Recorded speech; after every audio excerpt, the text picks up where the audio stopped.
Halo, selamat siang. Kembali lagi dengan saya Paulus Arifin yang Bruto dengan NIM 220510267. Hari ini kita masuk ke pembahasan tentang pembatalan pernikahan.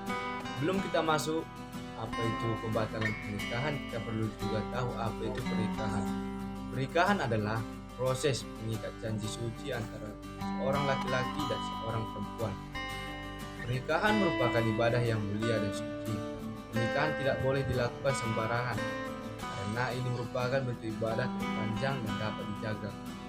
Lanjut kita masuk ke pembahasan pertama, yaitu pembatalan pernikahan. Pembatalan pernikahan dalam Undang-Undang Nomor 1 Tahun 1970. Alasan-alasan pembatalan pernikahan lewat Undang-Undang Nomor 1 Tahun 1974 secara limitatif diatur dalam pasal 22 sampai 28 dan pasal 37 pasal 38 Aturan Pemerintah Nomor 9 Tahun 1975 tentang pelaksanaan Undang-Undang Nomor 1 Tahun 1970. Dari pasal-pasal di atas dapat dirinci bahwa suatu perkawinan dapat dibatalkan apabila para pihak tidak memenuhi syarat-syarat untuk melangsungkan perkawinan. Syarat-syarat untuk memperlangsungkan perkawinan ialah: 1. Adanya persetujuan dari kedua calon mempelai. 2. Untuk seorang yang belum mencapai umur 21 tahun, ia harus mendapat izin dari kedua orang tuanya, kecuali orang tua yang memelihara ataupun keluarga yang mempunyai hubungan darah dalam garis keturunan lurus ke atas. Dalam hal orang tua sudah meninggal dunia atau tidak mampu menyatakan hendaknya, atau pengadilan dalam hal terdapat perbedaan pendapat antara orang-orang tersebut. Ketiga, bagi calon suami yang berumur kurang dari 19 tahun dan calon istri yang berumur kurang dari 16 tahun dapat meminta dispensasi kepada pengadilan pejabat lain ditunjuk oleh kedua orang tua pihak pria maupun pihak wanita. Keempat, tidak melakukan perkawinan dengan orang-orang yang dilarang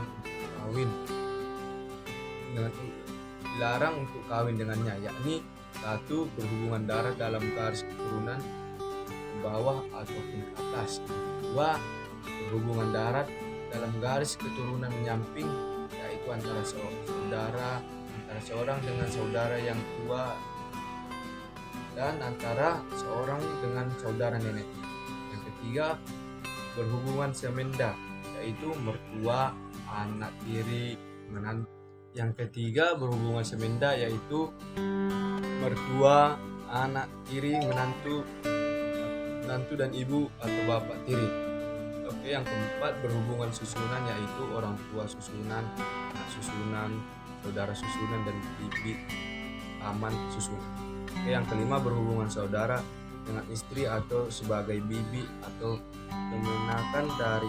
keponakan dari istri dalam hal seorang suami beristri lebih dari seorang.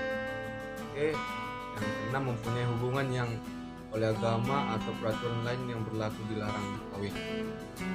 Oke, 1. Adanya perkawinan padahal para pihak masih terikat dalam perkawinan yang sah atau masih dalam masa indah. Yang kedua, perkawinan dilangsungkan di muka pegawai pencatat nikah dan tidak berwenang. Yang ketiga, perkawinan dengan wali yang tidak sah atau tidak berhak. Keempat, pernikahan tidak dihadiri dua orang saksi. Yang kelima, perkawinan yang dilangsungkan di bawah ancaman yang melanggar hukum atau dengan paksaan. Yang keenam, yang dilangsungkan karena terjadi salah sangka mengenai diri suami atau istri. Yang ketujuh, perkawinan yang melanggar batas umur perkawinan yang ditentukan. Oke, cukup sekian hasil presentasi saya ataupun penjelasan singkat saya